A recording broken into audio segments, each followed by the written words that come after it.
तूफानों से लड़ो, दरियाओं पर वार करो, मल्लाहों का चक्कर छोड़ो, तैर कर दरिया पार करो। देखो दोस्तों, आप इस क्लास को पढ़ें लेकिन इससे कुछ सीखने की कोशिश करें, वरना आपका पढ़ना बेकार है। समझ में आया? जिसको इंग्लिश में एक मुहावरा है, कहते हैं व्हाट्स स्टडी ऑल अबाउट। ऐसे पढ़ने से क्या फ़ायदा। तो हम किसी चीज़ को अगर पढ़ें या सीखें तो उसको हम जी जान से सीखें, नहीं तो ऐसे पढ़ने और लिखने से क्या फ़ायदा।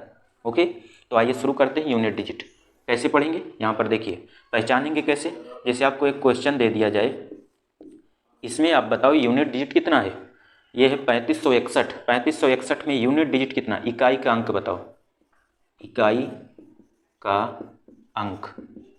अब देखो, मैं बार बार इकाई का अंक नहीं लिखूंगा, सिर्फ लिख दूंगा यूडी, यानी यूनिट डिजिट क्या होगा। तो इसमें अगर आपको मैं पूछी यूनिट डिजिट क्या है तो आप तुरंत बता देंगे 1 है। क्या है? यूनिट डिजिट है 1। लेकिन आओ दूसरे सवाल पर चलते हैं। यहाँ पर आप लोग बताओ यूनिट डिजिट क्या है। इस सवाल में बताओ यूनिट डिजिट क्या है, इकाई अंक क्या है। तो देखो, इस सवाल में यूनिट डिजिट हमें निकालना पड़ेगा कुछ इस तरह से। यहाँ यूनिट डिजिट कितना है 3, यहाँ कितना है इकाई अंक 8, और यहाँ कितना है 0। और आपने अगर पढ़ा होगा बेसिक मैथ मेरे चैनल में, तो आपको मैं ये बताने जा रहा हूँ कि 0 से किसी भी संख्या में गुणा करोगे ये हो जाएगा 0, अर्थात यूनिट डिजिट आपका क्या आया 0। ओके, अर्थात यूनिट डिजिट क्या आया 0। आइए इस सवाल को समझते हैं। 256 + 891, इसमें बताओ यूनिट डिजिट क्या है। तो यूनिट डिजिट इसमें ज्ञात करने के लिए यूनिट डिजिट क्या करेंगे, जो यहाँ पर यूनिट डिजिट है उसको हम ऐड कर लेंगे, क्योंकि ऐड का सिंबल है। तो यहाँ यूनिट डिजिट 6 था, यहाँ यूनिट डिजिट 1 है। यानी कहने का मतलब यहाँ इकाई का अंक 1 है, यहाँ इकाई का अंक 6 है। तो हमारा जो है इकाई का अंक आ गया 7। समझ में आया? आइए चौथा सवाल समझ लेते हैं। 358 - 9। अब इसमें बताओ यूनिट डिजिट क्या है। तो इसमें कुछ लोग फंस सकते हैं। तो यहाँ पर देखो यूनिट डिजिट है 8, यहाँ पर है 9, तो यहाँ पर अब यहाँ घटा लेंगे -1। अब देखो दोस्तों, कभी भी यूनिट डिजिट माइनस में नहीं होता, कभी भी यूनिट डिजिट माइनस में नहीं होता। तो सबसे पहले हम क्या करेंगे, इसमें जो 1 आया इसमें 10 और ऐड कर देंगे, तो यही हमारा इकाई का अंक हो जाएगा। घटा लो 9, तो हमारे यूनिट डिजिट क्या हो गया 9। देखो दोस्तों, अब अगर जैसे 241 इसकी पावर दे दिया जाए 45। देखो यहाँ पर लिखा है 241 की पावर जो है घात जो है 45। इसमें आप यूनिट डिजिट बताओ, यूनिट डिजिट इकाई का अंक बताओ, तो आप कुछ परेशानी में पड़ जाएंगे। तो इससे परेशान नहीं होना है। देखिए मैं आपको सिखा रहा हूँ, आप इसको बस सीख लीजिए ध्यान से। देखिए ध्यान से, 0 1, क्या बोला, 0 1 5 और 6, इसकी पावर कुछ भी हो, इसकी पावर कुछ भी हो, इसकी घात कुछ भी हो। जैसे यहाँ पर हमने इसकी घात लिख दिया n। अब n के दर पे यहाँ कुछ भी, कोई भी अंक हो सकता है।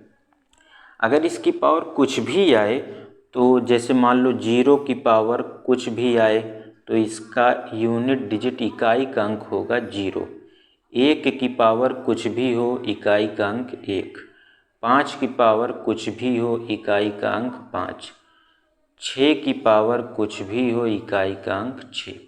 तो आइए अब इस तरह से सवाल को हल करके देखते हैं। हमारा की घात 45 में इकाई का अंक क्या है, इसमें हमें बताना है यूनिट डिजिट क्या है, ये हमें बताना है। तो यहाँ पर पहले देखो, यहाँ पर इकाई का अंक कितना है, तो आप कहोगे 1, तो 1 की पावर कितना आ गई 45। अब यहाँ पर देखो, हमने बोला है कि जो 0 की साइक्लिसिटी होती हो 0 होती, यानी कहने का मतलब 0 की पावर कुछ भी हो, इकाई का अंक 0 होगा। 1 की पावर कुछ भी हो, इकाई का अंक 1 होगा। इस तरह से 5 की पावर कुछ भी हो, इकाई का अंक 5 होगा। 6 की पावर कुछ भी हो, इकाई का अंक 6 होगा। तो यहाँ पर क्या है, 1 की पावर है 45, तो इकाई का अंक होगा 1। यही हमारा हो गया आंसर। तो आइए समझते हैं दूसरे क्वेश्चन को। यहाँ लिख देते हैं 3 4 5 और इसकी पावर कर देते हैं 3002। इसमें आपको इसमें भी बताना है यूनिट डिजिट क्या होगा। यूनिट डिजिट क्या होगा तो आप आसानी से इसको ज्ञात कर सकते हैं, क्योंकि यहाँ पर इकाई का अंक क्या है 5 है और 5 की हम पावर लिख देंगे 3002। 5 की पावर है। हमने बताया है कि 5 की पावर कुछ भी हो, इकाई का अंक हमेशा 5 ही आएगा। तो इकाई का अंक यहाँ क्या है 5। यहाँ देखो यूनिट डिजिट था 1 और यहाँ पर यूनिट डिजिट है 5।